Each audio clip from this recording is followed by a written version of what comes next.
How you can make discoveries in the actor-based false reality. So I'm going to try to walk you through a process that may help you make discoveries.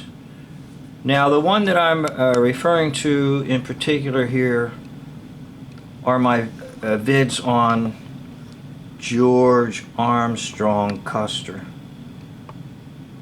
Now, originally I did this video here. George Armstrong Custer was a fake and Little Bighorn never happened. Well, it got partially blocked, or maybe totally blocked, but it did not appear in my channel at all here in the United States. So I thought, oh my gosh, I got to redo it. So I redid it with this one called George Armstrong Custer. The Last Stand does not stand my test. Now, how did I get to this point? How do you deal with the actor-based reality system or the hoax-lie system and make discoveries? Well, first of all, it starts with an interest. Okay, now I have a lot of videos around my home residence, and the video in particular that I was interested in making a video about would be the Indian Wars.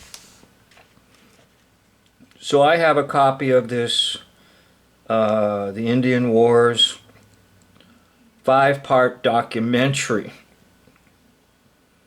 and I decided to watch it, all 5 parts. And as I watched it, I took a few notes, but I'm watching the videos for clues and things that would sort of pop up at me, and I could make some discoveries. So of course, one of the most famous events in the hoax Indian Wars is none other than George Armstrong Custer, because almost everybody knows about Custer's last stand and how the American Indians surrounded them and killed every last one of them. And so George Armstrong Custer was annihilated in 1876 at the battle we know as Little Bighorn. So that sent me on a pursuit of learning more about this hoax character on the stage of false reality history named George Armstrong Custer. Now, that's a movie that I tried to use in my video, my original video, that was probably blocked. But if you watch this clip from this movie, the full Western movie, Custer of the West, full Western movie, it shows him with his men very bravely just shooting away at Indians as the Indians came and shot away at Custer and all his crew to conclude this 2-hour-plus movie. But the better and more informative narrative that helped me was this one. Custer's Last Stand documentary on the life and death of General Custer. And there were many clues in this so-called documentary, but this was the biggest clue of all. They came right out at me and screamed at me as I watched this. And the narrator will just calmly say that George Armstrong Custer had a very best friend, and the very best friend that he had was a Shakespearean actor. Aha. Now you've got something. They're telling you that this actor played George Armstrong Custer. So all of this is occurring in my mind. Okay, I think you've got them. Let's see if we can nail them. So then you know me, if you watch my videos, I like to pick trive. And the pick trive will show Custer on the left and Barrett on the right. 72% match. Now, one of the other things that I tend to look for is like the nose, the mouth, sometimes the ears.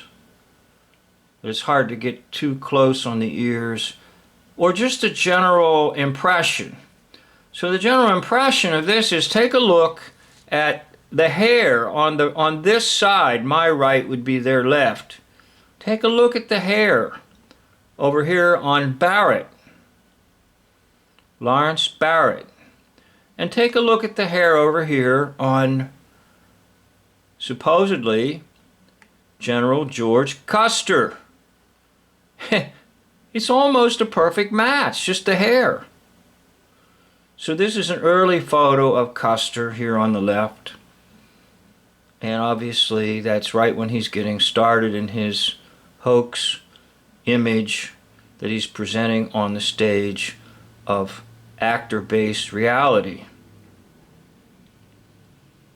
And then if you just look, generally speaking, at it and forget the meter and just say, well, what about the eyebrows? The eyebrows look pretty close.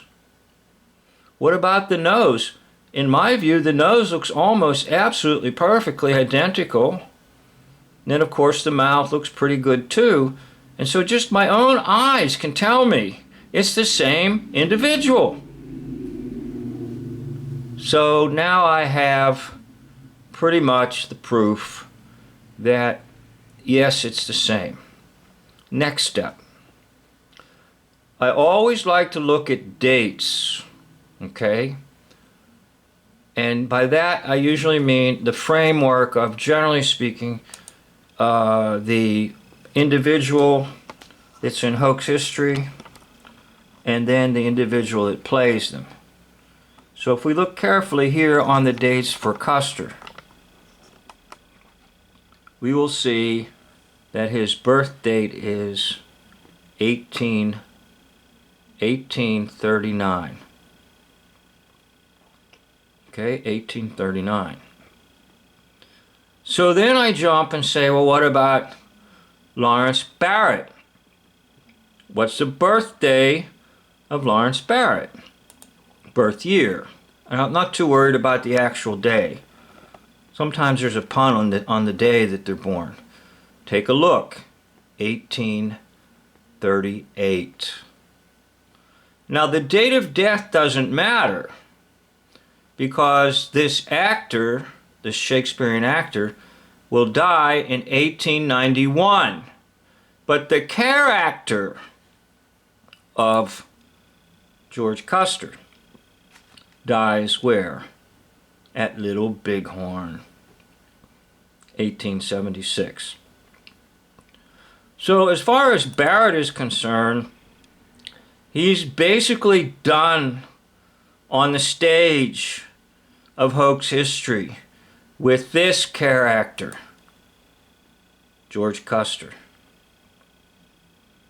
And he, meaning Barrett, can continue his life on the stage playing Shakespearean plays. Or perhaps Barrett will play another role in hoax history and take on another persona in hoax history. Because when they're good, they're good. And they recycle them, and sometimes they'll use them in multiple roles at the same time if they're really good. An example of that would be the one we know as Abraham Lincoln. This Lincoln will play Jefferson Davis, He also plays John Brown. There's another one that he plays. I forget which one it is. But anyhow, you can take the same actor and put them in multiple roles, possibly even at the same time. So there you have it. And there is how I nailed Lawrence Barrett.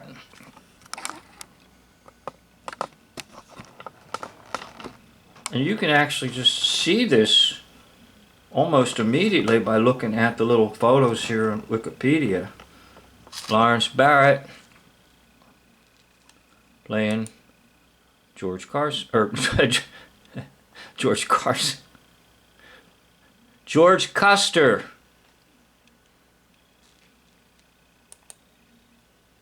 Barrett.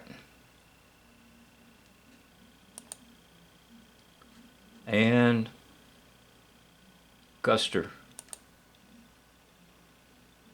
Custer and Barrett. Okay?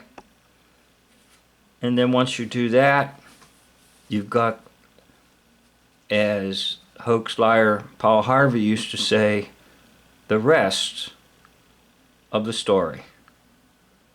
I'd like to thank you for watching, and I'd like to encourage you to give it a try, especially if you have some type of suspicion. Your mind will want to dismiss it, but I'm telling you, you need to pursue it. And if you pursue it, you just might be surprised what you discover. Thank you for watching. End of video.